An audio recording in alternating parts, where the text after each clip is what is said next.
സുവിശേഷം 9-ാം അധ്യായത്തിൽ 1 മുതൽ ഉള്ള തിരുവചനങ്ങൾ. അപ്പോസ്തലന്മാരെ അയക്കുന്നു. നമുക്കറിയാം, അപ്പോസ്തലൻ എന്ന വാക്കിന്റെ അർത്ഥം ഐക്യപ്പെട്ടവൻ, അയക്കുന്നവൻ എന്നൊക്കെയാണ്. ഈ നമുക്കറിയാം, കഴിഞ്ഞ 2-3 ആഴ്ചകളിലോളം സ്ലീവെല്ലാം കഴിഞ്ഞു പോയി. പെന്തക്കോസ്ത് നമ്മൾ ആഘോഷിച്ചു. പെന്തക്കോസ്ത് കുറിച്ച് ധ്യാനിക്കുകയും പ്രസംഗിക്കുകയും ആ ചൈതന്യത്തിൽ നമ്മൾ വളരെയൊക്കെ ചെയ്തു. ഇവിടെ ഇത്തരത്തിലുള്ള ശിഷ്യന്മാരെ ഈശോ തെരഞ്ഞെടുത്ത് അവരെ ശക്തിപ്പെടുത്തി അവരെ അയച്ചപ്പോൾ ഈ വചനത്തിലൂടെ ഈശോ നമ്മളെ കാണിച്ചു തരിക, അല്ലെങ്കിൽ നമ്മളെ ഉത്ബോധിപ്പിക്കുക. നമുക്ക് ആ വചനം നിങ്ങളോട് വായിക്കാം. അവൻ 12 പേരെയും വിളിച്ച് സകല പിശാചുകളുടെ മേൽ അവർക്ക് അധികാരവും ശക്തിയും കൊടുത്തു. അതോടൊപ്പം രോഗങ്ങൾ സുഖപ്പെടുത്താൻ, ദൈവരാജ്യം പ്രസംഗിക്കുവാനും രോഗികളെ സുഖപ്പെടുത്താനുമായി അവൻ അവരെ അയച്ചു. അവൻ പറഞ്ഞു, യാത്രയ്ക്ക് വടിയോ സഞ്ചിയോ അപ്പമോ പണമോ ഒന്നും എടുക്കരുത്. 2 ഉടുപ്പും ഉണ്ടായിരിക്കരുത്. നിങ്ങൾ ഏത് വീട്ടിൽ പ്രവേശിക്കുന്നുവോ അവിടെ താമസിക്കുക, അവിടെ നിന്നും പുറപ്പെടുകയും ചെയ്യുക. നിങ്ങളെ സ്വീകരിക്കാൻ പൊടി തട്ടിക്കളയും. അവർ പുറപ്പെട്ട ഗ്രാമങ്ങൾ തോറും ചുറ്റി സഞ്ചരിച്ച് സുവിശേഷം പ്രസംഗിക്കുകയും എല്ലായിടത്തും രോഗശാന്തി നൽകുകയും ചെയ്യും. പ്രിയപ്പെട്ടവരെ, ഈ തിരുവചനങ്ങളെ നമ്മളെ പഠിപ്പിക്കുകയും ചിന്തിപ്പിക്കുകയും ആഹ്വാനം ചെയ്യുക. നമ്മൾ ഓരോരുത്തരും ഐക്യപ്പെട്ടവരാണ്. ഈശോ അനാദിക്കാലം മുതലൊക്കെ നമ്മുടെ ഉദരത്തിലായിരുന്നപ്പോൾ തന്നെ എനിക്കൊരു നിന്നെക്കുറിച്ചൊരു പദ്ധതിയുണ്ട്.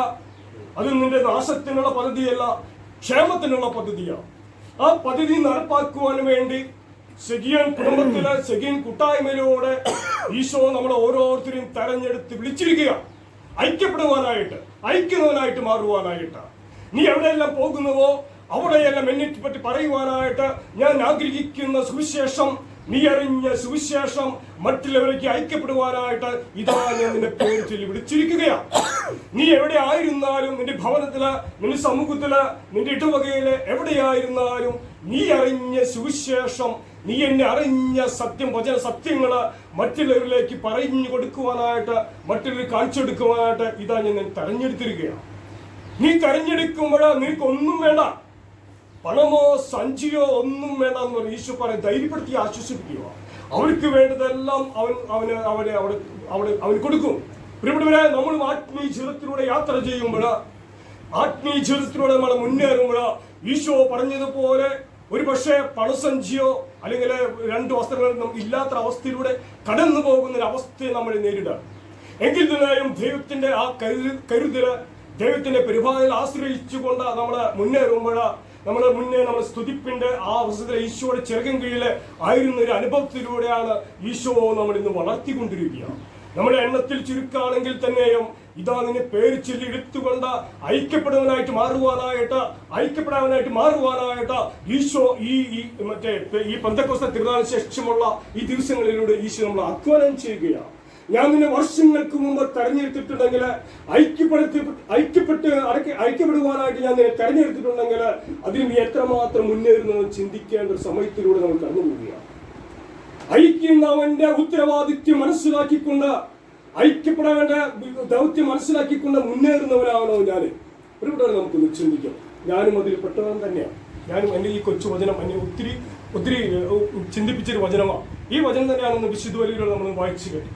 ഇവിടെ ഇന്ന് 2 ആഴ്ചകൾക്ക് മുമ്പ് എവിടെയെല്ലാം എന്നെ പരിഹസിക്കുന്ന, എന്നെ കുറ്റപ്പെടുത്തുന്ന സമൂഹത്തിലേക്ക് ഒരു അരമണിക്കൂർ 30 മിനിറ്റ് സംസാരിക്കുവാനായിട്ട് ദൈവം എന്നെ ഉപയോഗിച്ചിട്ടുണ്ടെങ്കിൽ അവിടെയെല്ലാം ദൈവത്തിനെ കുറിച്ച് പറയുവാനായിട്ട് എനിക്ക് കിട്ടിയ ദൈവത്തിന്റെ വചനങ്ങൾ, അല്ലെ എനിക്ക് കിട്ടിയ എന്റെ പരിപാലനയുടെ അനുഭവങ്ങൾ മറ്റു മക്കൾ പങ്കുവെക്കപ്പെടുമ്പോൾ ഐക്യപ്പെടുവാനായിട്ട് മാറുക എന്നാണ്. ഞാൻ കഴിഞ്ഞ യൂണിറ്റില് നമ്മുടെ മാസത്തിൽ ആചരിക്കുന്ന ഒരു അവസ്ഥയുണ്ടായിരുന്നു. അപ്പോൾ പുറത്തുനിന്ന് വിളിക്കുന്ന ഒരവസ്ഥ, ഞാൻ സേവരാണെന്ന് പറഞ്ഞു.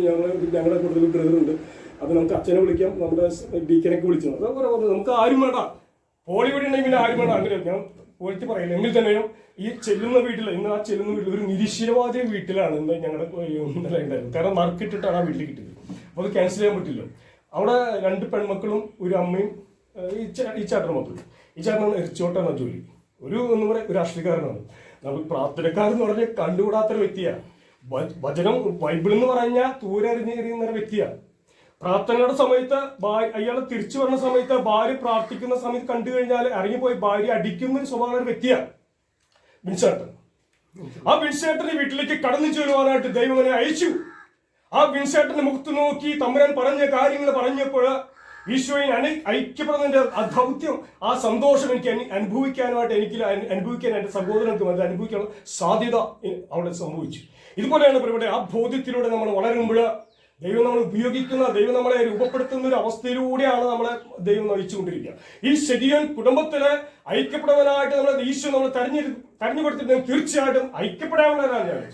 സ്ലീഹന്മാരെ തെരഞ്ഞെടുത്ത് ലോകമുറ്റും ഗ്രാമങ്ങൾ തോറും ചുറ്റി സഞ്ചരിച്ചുകൊണ്ട് അവനെ പറ്റി പറയുവാനായിട്ട് ഈശോ പത്രോസിനെയും അന്ത്രയോസിനെയും പോളിയെയും തോമാസാട്ടിനെയും സേവറാട്ടിനെയും ജോനെയും തെരഞ്ഞെടുത്തിട്ടുണ്ടെങ്കിൽ ആ ദൗത്യം പൂർത്തിയാക്കേണ്ടത് നമ്മുടെ കടമയാണ്. ഈശോയോട് കൂടിയിട്ടായിരുന്നു കൊണ്ട് ആ കടം പൂർത്തിയാക്കാനായിട്ട് ദൈവം നമ്മളെ അനുഗ്രഹിക്കട്ടെ. അതിനുള്ള എല്ലാ അനുഗ്രഹങ്ങളും ഇന്നത്തെ ദിവസത്തിന്റെ എല്ലാ ശുശ്രൂഷകളും തന്നെ അനുഗ്രഹങ്ങള് കൃപകള് നമ്മളിൽ ഉണ്ടാകട്ടെ. നന്മ നിറഞ്ഞ മറിയമേ സ്വസ്തി, കർത്താവ് ഉമ്മയുടെ കൂടെ സ്ത്രീകളിൽ അനുഗ്രഹിക്കപ്പെട്ടവളാകുന്നു. അങ്ങനെ ഉദരത്തിന്റെ ഫലമായി ഈശോ അനുഗ്രഹിക്കപ്പെട്ടവരാകുന്നു.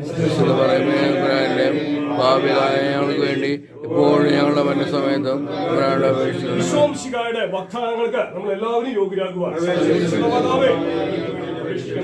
ആമേൻ.